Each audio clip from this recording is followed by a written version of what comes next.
नमस्कार दोस्तों, ये वीडियो जो है इसमें पर्यावरण अध्ययन का 16वां मॉडल पेपर है जिसमें कुल 30 प्रश्न है जो रीट लेवल 1 के लिए है। उम्मीद है आपको ये 30 प्रश्न पसंद आएंगे और आप उनका स्कोर अच्छे से गेन कर पाओगे। इससे पहले के 15 प्रश्न जो है वो 15 मॉडल पेपर जो है जिन सब का लिंक डिस्क्रिप्शन बॉक्स में मिल जाएगा, आप चाहो तो उनको हल कर सकते हो। तो चलिए शुरू करते हैं। और शुरू करने से पहले मेरी आपसे रिक्वेस्ट है कि यदि आपने अभी तक चैनल को सब्सक्राइब नहीं किया है तो चैनल को सब्सक्राइब करके बेल आइकन को क्लिक कर ले ताकि आने वाली हर वीडियो का नोटिफिकेशन आपको मिलता रहे। तो चलिए शुरू करते हैं। प्रश्न नंबर 1, मरुस्थलीकरण के विस्तार में संरक्षण की कौन सी तकनीकी सबसे उपयुक्त है? मरुस्थलीकरण के विस्तार में संरक्षण की कौन सी तकनीकी सबसे उपयुक्त है? मृदा नमी का संरक्षण, भूमिगत जल भरण या पुनर्भरण, बालुका स्तूप स्थलीकरण, वातरोधी वृक्षारोपण पट्टी। ऑप्शन डी, वातरोधी वृक्षारोपण पट्टी। नेक्स्ट प्रश्न, महाराणा प्रताप के बारे में रचित प्रसिद्ध रचना प्रताप चरित्र के लेखक हैं। महाराणा प्रताप के ऊपर जो लिखी गई है प्रताप चरित्र, ये किस लेखक द्वारा लिखी गई है? कन्हैयालाल सेठिया, उदय सिंह, केसरी सिंह बारठ या पृथ्वीराज चौहान। तो इसका सही जवाब है ऑप्शन सी, केसरी सिंह बारठ। जो केसरी सिंह बारठ हैं ये राजस्थान के शाहपुरा रियासत के देवखेड़ा नामक स्थान पर इनका जन्म हुआ था। और इनकी प्रसिद्ध रचना कौन सी है? इनकी प्रसिद्ध रचना है चेतावनीरा चुनगटिया। इनके एक भाई का नाम है जोरावर सिंह बारठ, जिनको राजस्थान का चंद्रशेखर आज़ाद भी कहा जाता है। तो यहाँ पे एक प्रश्न ये भी बनता है कि राजस्थान का चंद्रशेखर आज़ाद किसे कहते हैं? तो किसे कहते हैं? केसरी सिंह बारठ के भाई जोरावर सिंह बारठ को। और यहाँ पे कन्हैयालाल सेठिया की अगर हम बात करें तो कन्हैयालाल सेठिया जो है इनका जन्म चूरू जिले के सुजानगढ़ स्थान पर हुआ था और इनको राजस्थान के भीष्म पितामह के नाम से भी जाना जाता है। और इनकी प्रसिद्ध रचना जो है राजस्थानी भाषा की प्रसिद्ध रचना है मिंजर और लीलटास। लीलटास इनकी एक प्रसिद्ध रचना है। और उर्दू में इनकी एक रचना है जिसका नाम है ताजमहल एवं गुलंची। ताजमहल एवं गुलंची ये उर्दू की इनकी एक रचना है कन्हैयालाल सेठिया की।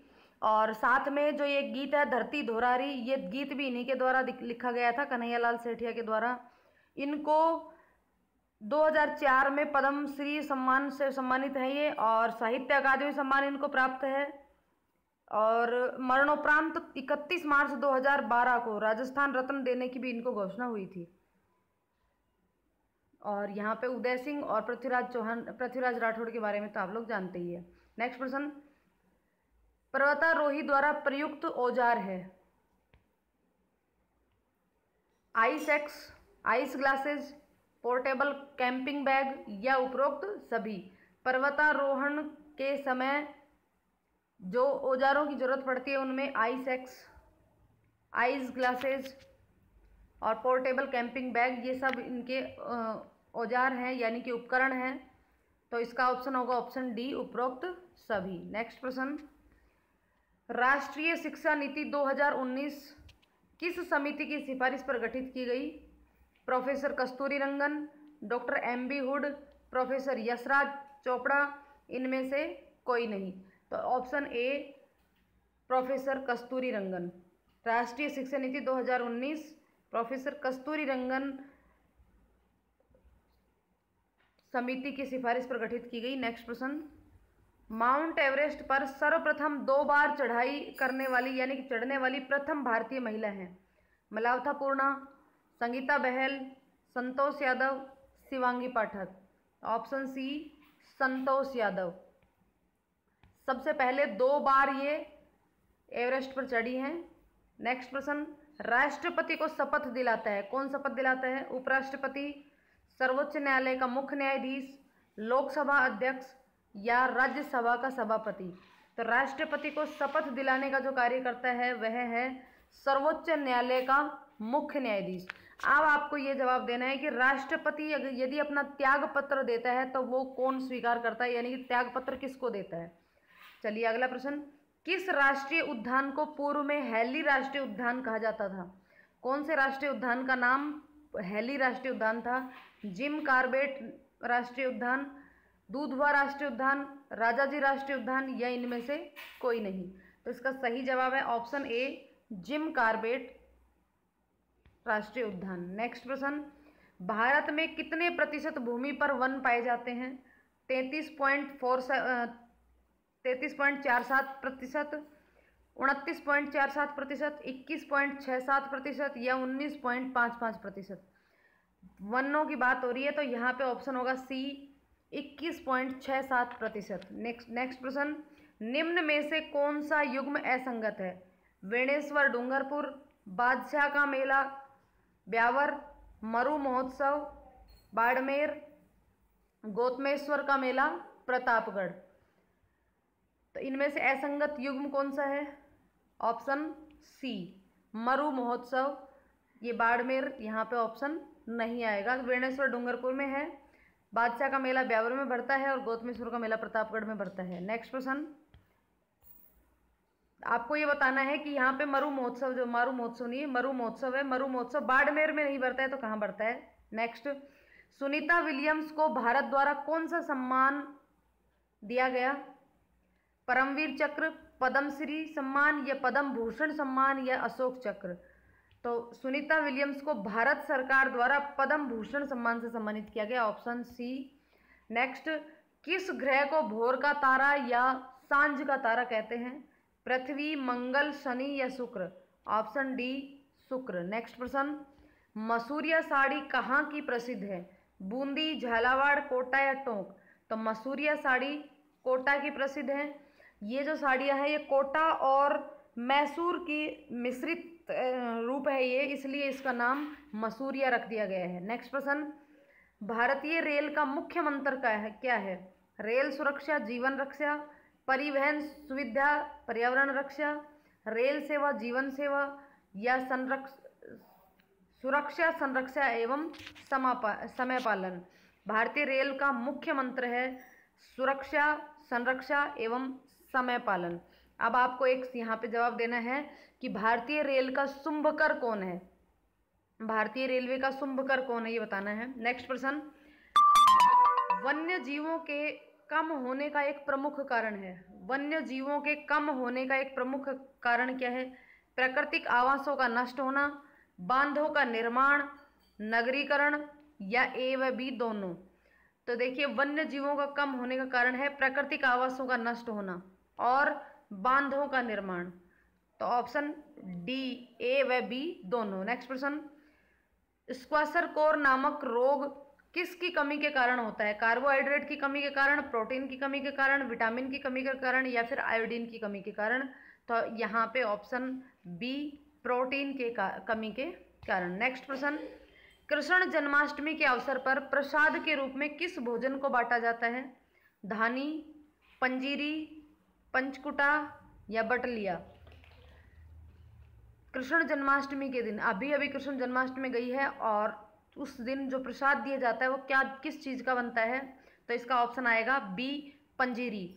ये जो पंजीरी है ये धनिया और चीनी दोनों का मिक्स रूप में, दोनों को मिक्स करके फिर ये प्रसाद बनाया जाता है, धनिया और चीनी।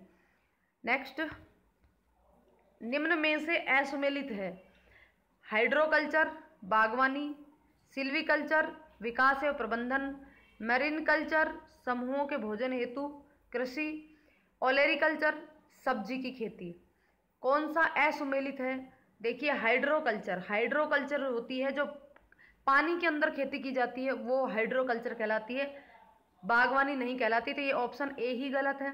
तो फिर बागवानी को क्या कहते हैं? बागवानी को कहते हैं horticulture. Silviculture, marine culture, olericulture ये तीनों सही हैं। हाइड्रोकल्चर पानी में जो खेती की जाती है उसको कहते हैं, यानी कि बिना मिट्टी के जो खेती की जाती है, और बागवानी को हॉर्टिकल्चर कहते हैं। नेक्स्ट प्रश्न, राजस्थान राज्य में सहकारी संघ की स्थापना कब की गई? 1957, 1958, 1959 या 1960? तो राजस्थान राज्य में सहकारी संघ की स्थापना की गई थी 1957 में, और इसने कार्य प्रारंभ किया था, वो किया था 1958 में। नेक्स्ट प्रश्न, भारत में बाल विवाह निरोध अधिनियम किस वर्ष पारित किया गया? बाल विवाह निरोध अधिनियम 2006, 2008, 2011 या फिर 1997? तो देखिए ऑप्शन ए 2006। जो बाल विवाह निरोध अधिनियम है 2006 में पारित किया गया और लागू हुआ था ये 2007 में। ये हुआ था 1 नवंबर 2007 को। 1 नवंबर 2007 को ये लागू हुआ था।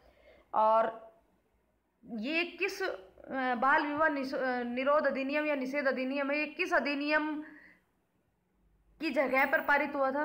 तो वो अधिनियम था शारदा एक्ट 1929। शारदा एक्ट 1929 को बंद करके इस अधिनियम को शुरू किया गया था। शारदा एक्ट 1929 जो है वो 1929 में पारित हुआ था और 1 अप्रैल 1930 में लागू हुआ था। और उस शारदा एक्ट के अंतर्गत विवाह योग्य जो आयु थी लड़की की 14 वर्ष थी और लड़के के लिए 18 वर्ष थी। इस आयु सीमा को बदल करके संशोधन करके 1998 में संशोधन करके इस आयु को बदल दिया गया और लड़की के लिए 18 वर्ष और लड़कों के लिए इसको कर दिया गया 21 वर्ष। और जो 1998 में जो संशोधन किया था उस समय बाल विवाह निषेध अधिनियम लागू किया गया और उस नियम के अंतर्गत ये जो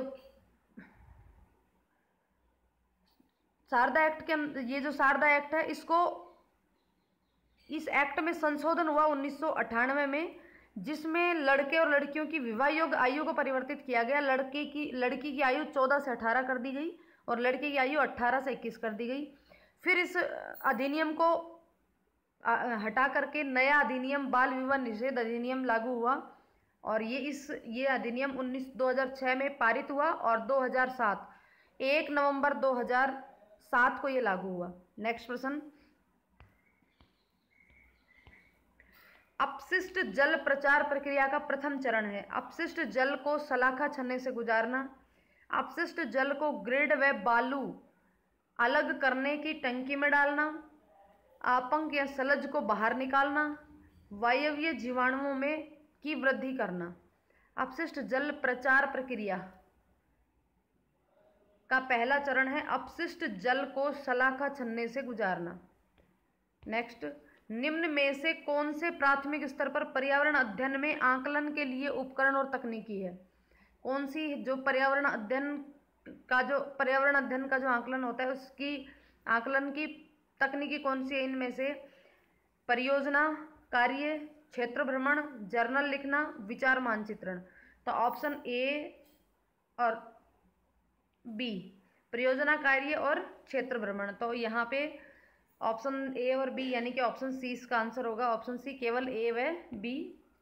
नेक्स्ट, निम्न में से कौन सा एक योगात्मक मूल्यांकन से संबंधित है? योगात्मक मूल्यांकन, अध्यापक को छात्रों की प्रगति के बारे में निरंतर तथा तत्काल प्रतिक्रिया प्रदान करना, शिक्षा सामग्री को आणविक विश्लेषण पर केंद्रित, शिक्षार्थी की उपलब्धि का लगातार अव्यवस्थित आकलन, सत्र के अंत में शिक्षार्थियों के प्रदर्शन पर अंतिम आकलन।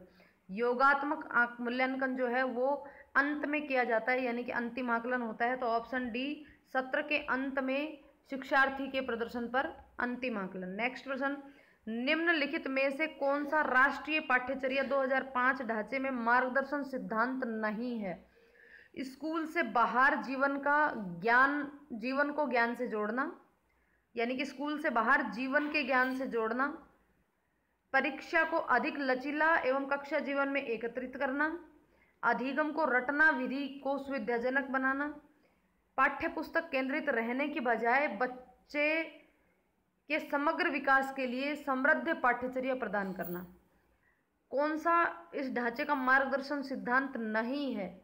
तो यहाँ पे आएगा ऑप्शन सी, अधिगम को रटना विधि को सुविधाजनक बनाना। यहाँ पे रटना विधि पर जोर देने की बात कर रहा है तो ये इसका सिद्धांत नहीं है। नेक्स्ट प्रश्न, एक शिक्षक के रूप में आपने अपने छात्र से हमारे जीवन पर प्रदूषण को समझाते हुए एक निबंध लिखने के लिए कहा। इस कार्यभार में ब्लूम के वर्गीकरण के कौन से संज्ञानात्मक स्तर की व्याख्या की गई है? विश्लेषण, संप्रयोग, समझ, ज्ञान। Option B, संप्रयोग। नेक्स्ट प्रश्न, शिक्षक के तौर पर आपने एक उपयुक्त परीक्षण एवं जांच सूची का उपयोग करके छात्र की बुद्धि, व्यक्तित्व तथा कक्षा व्यवहार के बारे में जानकारी एकत्रित करने की यह प्रक्रिया कहलाती है। क्या कहलाती है? आकलन, मापन, मूल्यांकन या उपरोक्त सभी। जानकारी एकत्रित करनी है। छात्र की बुद्धि, व्यक्तित्व और कक्षा व्यवहार के बारे में जानकारी एकत्रित करने की प्रक्रिया क्या कहलाती है? आकलन करना। ऑप्शन ए आकलन। नेक्स्ट, कौन सा प्रक्षेत्र ब्लूम के वर्गीकरण में नामित नहीं है? कौन सा प्रक्षेत्र ब्लूम के वर्गीकरण में नामित नहीं है? संज्ञानात्मक, क्रियात्मक, भावनात्मक, मनोप्रेरणा। तो संज्ञानात्मक, क्रियात्मक और भावात्मक तो हैं, भावनात्मक। ऑप्शन डी आएगा मनोप्रेरणा। ऑप्शन डी मनोप्रेरणा। नेक्स्ट प्रश्न, बच्चों के विकास को अक्सर शारीरिक, संज्ञानात्मक, भावात्मक और सामाजिक जैसे 3 व्यापक क्षेत्रों में विभाजित किया जाता है। विकास प्रक्रिया इन क्षेत्रों में कहाँ तक सीमित है? विकास की जो प्रक्रिया है इन तीनों क्षेत्रों में कहाँ तक सीमित है?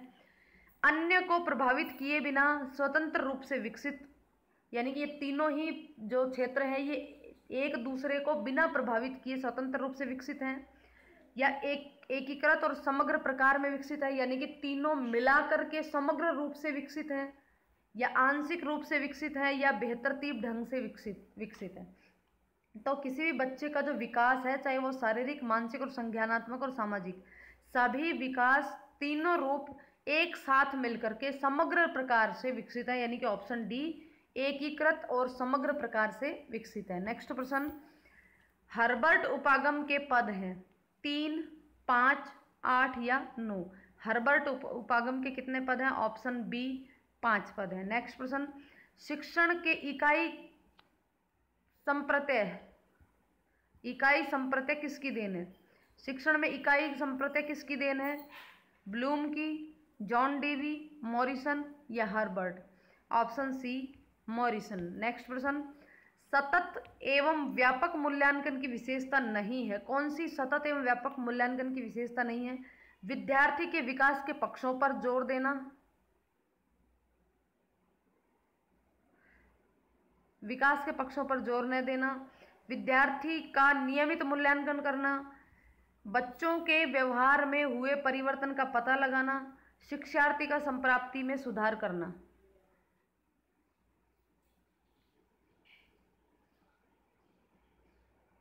तो यहाँ पे ऑप्शन बी विद्यार्थी का नियमित मूल्यांकन करना।